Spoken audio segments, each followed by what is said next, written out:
نہایت قابل صد احترام دوستوں بزرگوں، آج ماہ محرم الحرام کا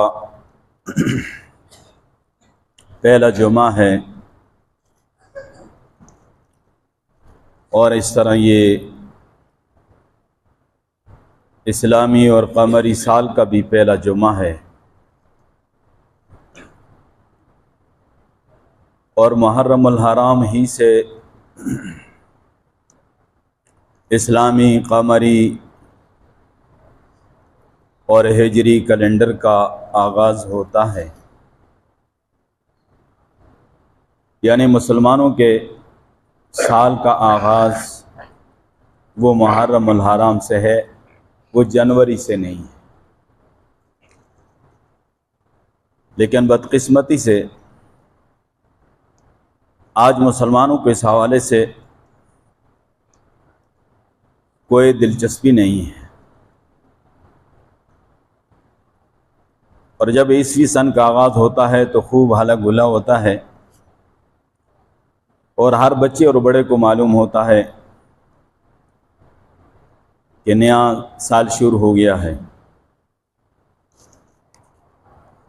اور اس نئے سال کی آمد پہ عجیب قسم کے لوگ جو ہیں کچھ سلسلے کرتے ہیں، اور ویسے بھی من حیث القوم یا انفرادی طور پہ ہماری قوم کا مزاج جب ناچنے کا بن رہا ہو تو وہ کسی بہانے کی تلاش میں ہوتی ہے کہ کوئی بہانہ مل جائے تو ہم ناچ کود کر لیں۔ یہ ہمارا ایک مزاج ہے، انفرادی طور پہ اور قومی لحاظ سے بھی۔ تو بہرحال وہ عیسوی سن ہے، وہ مسلمانوں کا سال وہاں سے نہیں شروع ہوتا، اور ہم اس کو بھی لے کر چلتے ہیں،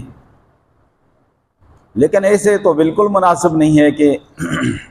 قمری اور اسلامی ہجری سال کو بالکل بھلا دیا جائے یا اسلامی مہینوں کو بھلا دیا جائے،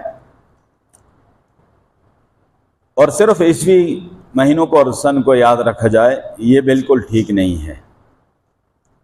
کیونکہ بہت سارے احکامات جو ہیں وہ اسلامی اور قمری سال کے ساتھ اور اسلامی مہینوں کے ساتھ وابستہ ہیں۔ جس طرح ماہ رمضان کے روزے ہیں، حج کا عظیم عمل ہے، قربانی کا عمل ہے، اور یہ طلاق کے مسائل جب بیان ہوتے ہیں تو اس میں عدت کا جو شمار ہوتا ہے وہ بھی اسلامی مہینے کے لحاظ سے ہوتا ہے، اور زکوٰۃ کی ادائیگی جو ہے اس میں بھی اسلامی مہینے کے لحاظ رکھا جاتا ہے۔ اسلامی سال کے لحاظ سے جب سال پورا ہوتا ہے اس وقت زکوٰۃ ادا کرنی چاہیے، اور اگر کوئی شخص غلطی سے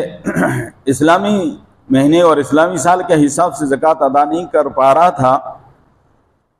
تو اس کو پھر حساب لگا کر اپنی زکوٰۃ پوری کر لینی چاہیے، کیونکہ سال میں 10 دنوں کا فرق پڑتا ہے۔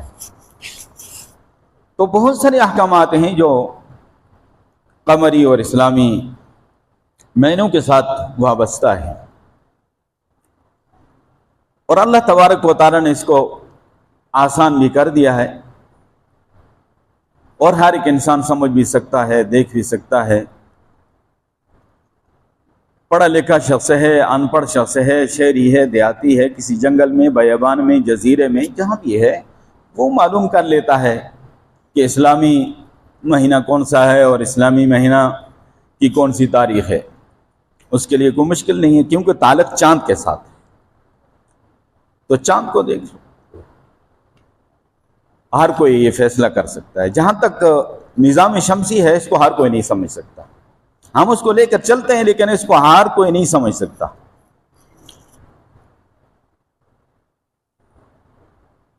اور اس میں کچھ باریکیاں ہیں، مخصوص لوگ ہیں وہ نظام شمسی کو سمجھ سکتے ہیں، جنتری کو دیکھتے ہیں، کیلنڈر کو دیکھتے ہیں وغیرہ، وہ سمجھتے ہیں۔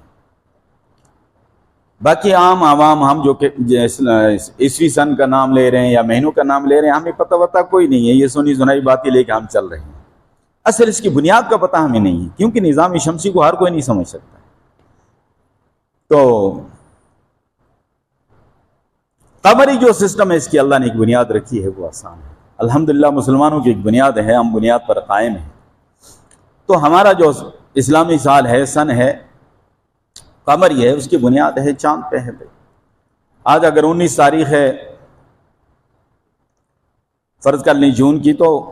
میں کسی سے بھی پوچھ سکتا ہوں بھئی 19 تاریخ کے لیے کیا ثبوت ہے؟ آپ کوئی ثبوت دے سکتے ہیں بھئی آج 19 تاریخ ہے جون کی؟ آپ یہ کہیں گے نا ہمیں کیلنڈر دیکھا ہے، جینتری دیکھی ہے، گرینیج والا یہ کہہ رہے ہیں، یورپ والے یہ کہہ رہے ہیں، تو بھئی یہی بات ہے، تو یورپ والے تو معاذ اللہ کہتے ہیں خدا بھی 3 ہیں، تم ساری باتیں آنکھیں بند کر کے ان کے لے کے چلو گے؟ خود سے تمہیں کتنی معلومات ہیں اس حوالے سے؟ لیکن میں آج اگر بتاؤں کہ محرم کی 3 تاریخ ہے، تو میں آپ کے پاس ثبوت پیش کر سکتا ہوں۔ میں کہوں گا جی آپ شام کو چاند کو دیکھ لینا اور آپ کو معلوم ہو جائے گا کہ آج محرم کی یہ تاریخ، چاند کو دیکھ لیں، بنیاد ہے، دلیل ہے، ثبوت ہے۔ تو اللہ نے اس کو آسان بنایا، یہ فطری ہے، اس لیے اللہ نے یہ نظام چاند پہ رکھا ہے، سورج پہ نہیں رکھا ہے۔ تو بہرحال حضرت عمر فاروق رضی اللہ تعالیٰ عنہ کے دور میں پھر یہ اسلامی قمری ہجری سن کا آغاز ہوا۔ عیسوی سن پہلے سے چلا آ رہا تھا اور دیگر کیلنڈر بھی موجود تھے، لیکن انہوں نے اس کو فالو نہیں کیا، اور اس کی وجہ سے کچھ پیغامات میں دشواریاں پیش آتی تھی کہ خلیفۃ المسلمین کی طرف سے جو حکم نامہ جاری ہوا ہے، کئی دفعہ ایک حکم نامہ جاری ہوتا اور وہ اس وقت کے لحاظ سے سواریوں پہ لوگ جاتے تھے، گھوڑوں پہ جاتے تھے، اونٹوں پہ جاتے تھے، تو دیر سے پہنچتا تھا۔ کئی دفعہ دوسرا جو پیغام ہوتا تھا اس کے بعد والا، وہ جلدی پہنچ جاتا تھا۔ اب ابو موسیٰ اشعری رضی اللہ تعالیٰ عنہ جب عراق کے گورنر تھے تو ان کو اس طرح کے صورتحال کا سامنا ہوا، تو اب وہ سوچ میں پڑ گئی کہ پہلا حکم نامہ کون سا ہے اور بعد میں جو حکم نامہ ہے وہ کون سا ہے۔ تو انہوں نے امیر المؤمنین کو پیغام بھیج دیا کہ کسی اپنے تاریخ کا تعین ہو جائے، تاکہ اس پہ تاریخ لکھی ہو کہ ہمیں پتہ چلے کہ یہ حکم نامہ کب جاری ہوا ہے اور پہلا حکم نامہ کون سا ہے اور دوسرا کون سا ہے۔ اس سے آپ اندازہ کر سکتے ہیں کہ وہاں پر اس وقت عیسوی سن کیلنڈر تاریخ موجود تھی، دیگر کیلنڈر بھی موجود تھے، لیکن انہوں نے اس کو نہیں فالو کیا۔ تو انہوں نے فوری طور پہ اجلہ صحابہ اکرام کو بلایا اور ان کی بہت بڑی میٹنگ بلائی، اجلاس بلایا اور کہا بھئی اپنے اسلامی اور تاریخ کا کوئی تعین کر لو۔ تو سارا مشورہ ہوا، تو بعض نے فرمایا کہ پیارے محبوب صلی اللہ علیہ وسلم کی ولادت و سعادت والی جو تاریخ ہے، اسی سے اسلامی قمری تاریخ کا آغاز ہونا چاہیے، ہمارے اسلامی کیلنڈر کا آغاز ہونا چاہیے۔ اور بعد نے کہا کہ پیارے محبوب صلی اللہ علیہ وسلم کو جب اللہ نے نبوت سے سرفراز فرمایا تھا تو اس دن سے ہماری جو ہے تاریخ ہے اس کا آغاز ہونا چاہیے۔ اور پھر بعد نے کہا کہ پیارے محبوب صلی اللہ علیہ وسلم نے دنیا سے رحلت فرمائی تو اس تاریخ سے جو ہے اسلامی ہمارے کیلنڈر کا آغاز ہونا چاہیے۔ حضرت علی رضی اللہ تعالیٰ عنہ اور دیگر صحابہ اکرام نے کہا کہ ہماری رائے تو یہ ہے کہ پیارے محبوب صلی اللہ علیہ وسلم نے جب ہجرت فرمائی تھی نا مدینہ طیبہ کی طرف، تو اس وقت سے اسلامی تاریخ کا تعین ہونا چاہیے۔ اور کیونکہ مسلمانوں کی ایک اجتماعی زندگی کا آغاز اس وقت ہوا اور اسلامی ریاست کی بنیاد اس وقت پڑی کہ جب آپ صلی اللہ علیہ وسلم نے مدینہ طیبہ کی طرف ہجرت فرمائی تھی، اس پہ سب کا اتفاق ہو گیا، اور اس کے بعد سے یہ اسلامی اور قمری ہجری تاریخ اور سن وہ جاری و ساری ہے، اور مسلمان اور بالخصوص عرب ممالک میں تو خصوصی طور پہ اس کا اہتمام ہوتا ہے۔ جس طرح ہم عیسوی سن کو تاریخ کو یاد رکھتے ہیں تو وہ قمری سن کو اور اسلامی مہینے کی تاریخ کو یاد رکھتے ہیں، اور اگر وہ لکھتے بھی ہیں تو بعد میں پھر عیسوی سن لکھتے ہیں یا تاریخ لکھتے ہیں، پہلے وہ قمری لکھتے ہیں۔ ہمارے ہاں تو عیسوی تاریخ لکھی جاتی ہے، اور بہت ہی کوئی محتاط ہوگا اور معلومات ہوں گی تو اس کے بعد پھر وہ قمری تاریخ بھی ساتھ لکھ دیتا ہے۔ تو یہ اس ٹائم سے سلسلہ چل رہا ہے۔